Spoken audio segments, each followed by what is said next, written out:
web editor is an editor who usually works for online media companies. A web editor is responsible for having articles written. The work of a web editor is very similar to the work of an ordinary editor, with the important difference that a web editor specializes in online texts. In terms of content, the professions do not really differ from each other, other than that no physical newspaper or other magazine is used.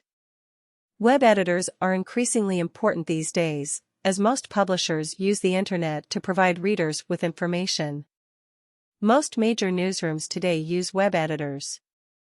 The substantive work of a web editor does not really differ from the work of the written media, with the important difference that a web editor must have the necessary ICT knowledge. In general, a web editor is responsible for editing texts and for managing the various editorial staff.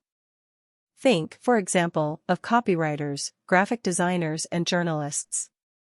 Coming up with and developing new ideas is also part of the work of a web editor. Other important activities are keeping the websites up to date and, for example, monitoring the number of visitors. The profession of web editor should also be seen as fairly general, because the profession of web editor occurs in practice in different ways.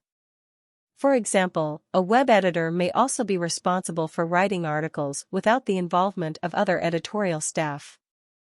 In all cases, a web editor is responsible for the content of websites, including the maintenance of websites. A web editor does not have to work for media companies, because other companies can also have their own web editors.